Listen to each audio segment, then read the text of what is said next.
Sobat Nusantara, selamat datang di channel Visi Nusantara.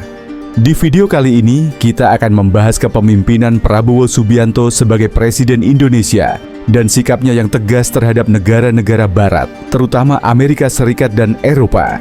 Apa yang sebenarnya ada di balik kebijakan luar negeri Indonesia di masa kepemimpinan Prabowo? Apakah Indonesia benar-benar diam-diam mengubah aliansi internasionalnya? Dan bagaimana pandangan Prabowo terhadap hak asasi manusia, terutama ketika negara-negara Barat sendiri sering terlihat mengabaikan prinsip-prinsip yang mereka teriakkan? Prabowo Subianto yang kini memimpin Indonesia sebagai presiden bukanlah sosok yang asing dalam dunia politik Indonesia. Dari seorang mantan jenderal, ia telah membangun karier politik yang menonjol. Dan kini, di bawah kepemimpinannya, Indonesia memasuki babak baru dalam percaturan geopolitik dunia. Namun hal yang menarik untuk diperhatikan adalah bagaimana Prabowo, seorang figur yang tegas dan penuh dengan pandangan yang kuat, mulai menunjukkan ketidaksenangannya terhadap Amerika Serikat dan negara-negara Eropa. Ketegasan Prabowo Subianto dalam menghadapi Barat dapat dilihat sebagai cerminan dari latar belakangnya sebagai seorang jenderal militer. Pengalaman di dunia militer membentuk pola pikir yang strategis, disiplin, dan berorientasi pada kedaulatan. Sebagai seorang pemimpin yang pernah bertanggung jawab atas keamanan nasional, ia cenderung memandang isu-isu geopolitik dan hubungan internasional dengan perspektif yang menempatkan kepentingan nasional sebagai prioritas utama.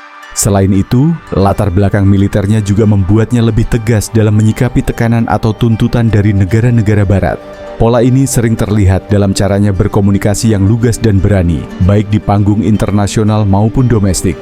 Kombinasi antara pengalaman militer, nasionalisme, dan pemahaman mendalam tentang geopolitik inilah yang membentuk gaya kepemimpinannya yang berani, terutama dalam menghadapi kekuatan global. Selama ini, Indonesia telah dikenal dengan kebijakan luar negeri yang bebas aktif, mencoba menjaga keseimbangan antara blok Barat dan blok Timur. Namun, sejak Prabowo menjabat, ada perubahan sikap yang jelas terhadap Amerika dan Eropa.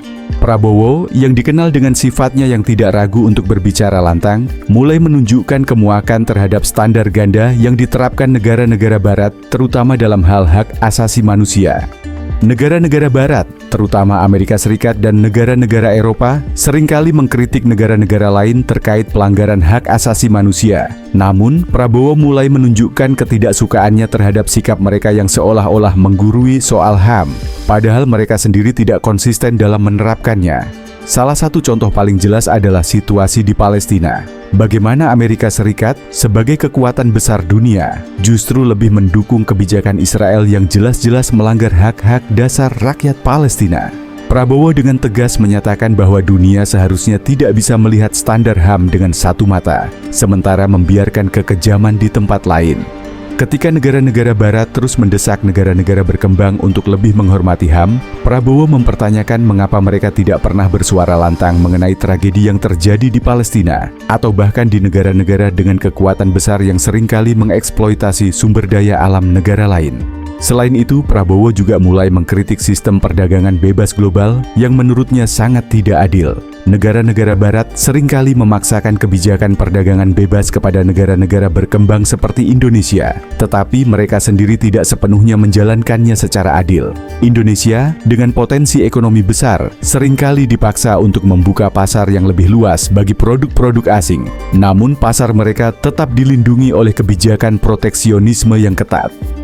Di satu sisi, negara-negara Barat menerapkan tarif tinggi terhadap produk-produk Indonesia yang ingin masuk ke pasar mereka. Sementara di sisi lain, mereka mendorong Indonesia untuk membuka pasar mereka tanpa pembatasan. Ini adalah ketidakadilan yang nyata, dan Prabowo dalam kepemimpinannya telah berani menyuarakan ketidakpuasan terhadap hal ini. Dalam menghadapi ketidakadilan ini, Prabowo tampaknya semakin tertarik pada kerjasama dengan negara-negara yang selama ini dikenal sebagai bagian dari blok Timur, seperti China dan Rusia. Prabowo mungkin melihat bahwa negara-negara ini lebih terbuka terhadap kerjasama yang saling menguntungkan tanpa tekanan untuk mengikuti standar ganda yang diterapkan oleh negara-negara Barat. Kerjasama militer dan ekonomi dengan Rusia dan China semakin diperkuat, sementara hubungan dengan negara-negara Barat cenderung lebih tegang. Prabowo berpendapat bahwa Indonesia harus mengeksplorasi berbagai pilihan untuk memastikan kedaulatan dan kepentingan nasional tetap terjaga. Bagi Prabowo, Indonesia bukanlah negara yang bisa dibuli atau dipaksakan untuk mengikuti agenda negara besar yang hanya menguntungkan mereka.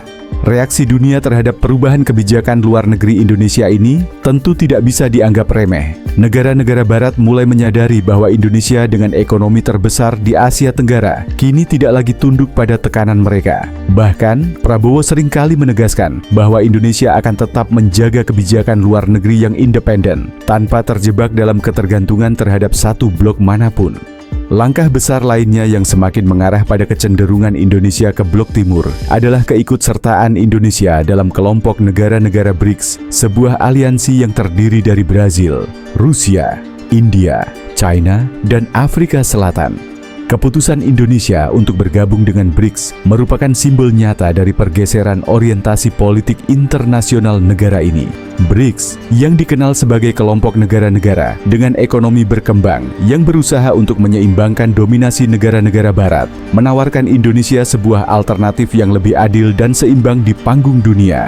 Melalui BRICS, Indonesia bisa mendapatkan akses lebih besar ke pasar yang lebih luas, serta kesempatan untuk memperkuat kerjasama ekonomi dan politik dengan negara-negara besar di Asia dan Eropa Timur, seperti China dan Rusia. Lebih dari sekadar keuntungan ekonomi, keanggotaan dalam BRICS menunjukkan bahwa Indonesia lebih tertarik untuk memperkuat aliansinya dengan negara-negara yang berbagi pandangan serupa tentang pentingnya kedaulatan negara dan keadilan dalam sistem internasional. BRICS menjadi platform bagi Indonesia untuk berbicara dengan suara yang lebih kuat di tengah ketidakadilan yang sering dipaksakan oleh negara-negara barat. Keanggotaan Indonesia dalam BRICS bukan hanya sebuah keputusan ekonomi, tetapi juga langkah politik yang menunjukkan bahwa Indonesia tidak lagi terikat pada standar ganda negara-negara barat. Indonesia kini bergabung dengan blok yang mempromosikan sistem multipolar, di mana setiap negara memiliki suara yang lebih adil dan setara dalam percakapan global. Ini adalah bentuk penolakan terhadap sistem unipolar yang selama ini dikendalikan oleh negara-negara besar seperti Amerika Serikat dan sekutunya. Keikutsertaan Indonesia dalam BRICS adalah sinyal jelas bahwa Indonesia berencana untuk memperkuat hubungannya dengan negara-negara yang tidak hanya mengutamakan perdagangan bebas yang adil, tetapi juga memandang pentingnya kerjasama yang saling menguntungkan tanpa ada intervensi atau tekanan dari kekuatan luar. Dengan Prabowo sebagai presiden, Indonesia semakin berani mengambil langkah-langkah yang lebih berani dan independen untuk memastikan kedaulatan dan masa depan yang lebih cerah di kancah internasional.